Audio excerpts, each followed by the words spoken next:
Hello everybody, and welcome back to this new episode.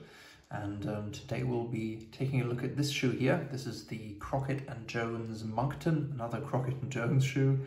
And this is the Monkton model, which is a single monk. This is what it looks like from the top, from above.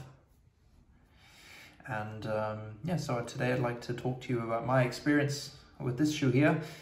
This shoe is, I've had this shoe for 3.5 years, so again, quite a while, but as you can probably tell, or maybe tell, I don't wear it, I'd say, as often as some of the other shoes, and I'll tell you why in a minute. So first of all, a couple of facts about the shoe. Well, like I said, it's a single monk. Again, it has this lovely chiseled toe. This is the 348 last, again, which is the same as on, say, the Westburn and also the Tetbury shoe boot.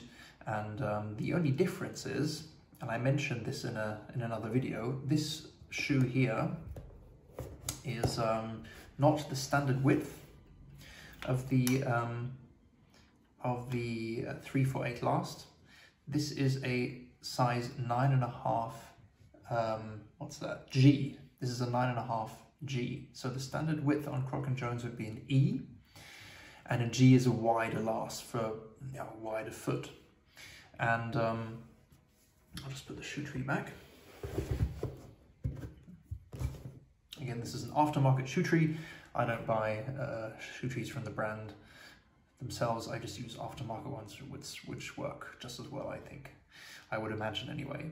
So yeah, the difference is the wider last, which would generally suit me because I have a wider foot around the joint here, and so I thought, okay, I'll go for a wider last, see how that fits me, and it it felt nice from the beginning. But I have to say, especially with the monk strap, you'd want a probably slightly tighter fit or an even slightly narrower fit, because the shoe will stay on your foot the way it should be, the way it shouldn't. A monk strap really, or any type of, I guess, slipper or loafer, has to fit your foot very well. Otherwise it'll move when you walk, especially around the heel area here, and you don't want to be wearing these shoes and they sort of sound like a slipper when the sound of slippers sort of pulling along the floor. You wouldn't want that.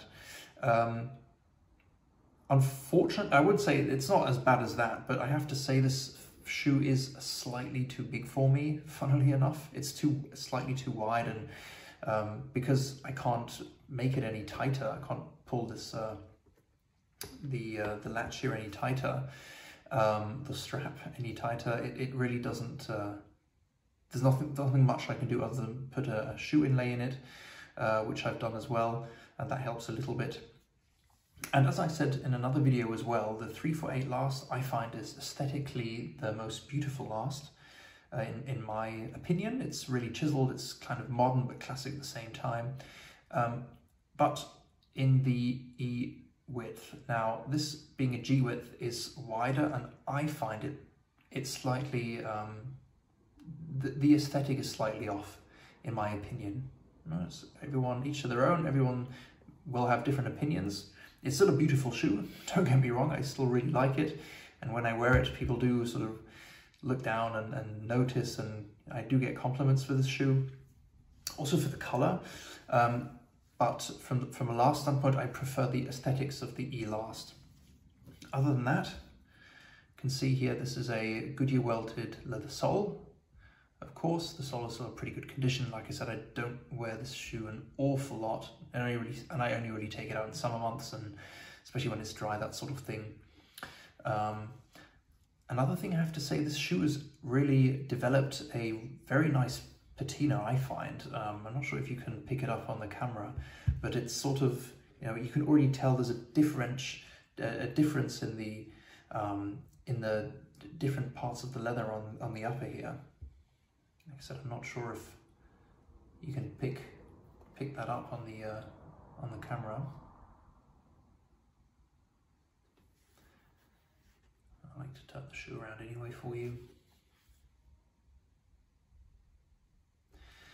So that's something that I'd really appreciate about this shoe. For some reason, it's developed more of a patina than some of my other shoes in the same color, which is the chestnut burnished calf. I think I mentioned that at the beginning, but this for some reason really took a nice patina, and it's, you know, grown even more. So right in the on the toe cap here, you can, or the toe area, you can see I've also sort of played around with a couple of different polishes, darker polishes, slightly just to, you know, enhance that patina a little bit. But on the other areas of the shoe, really just using standard shoe polish, shoe creams, and the Sapphire Medal Dior, is it?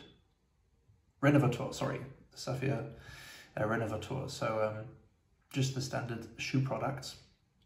Yeah, that's really all I have to say about the shoe. Again, it's very comfortable, also because it's nice and wide, but like I said, with this width, it's slightly too wide for my shoe, for my foot, whereas the Elast is slightly too tight. So I don't know, what can you do? I guess Crockett & Jones shoes on a perfect fit for my foot, but I can live with these being slightly off, and I don't know why I keep going back. It must be a sign of itself. Anyway, thanks for listening, and yeah, give us a cheeky follow if you're feeling generous. See you soon. Bye-bye.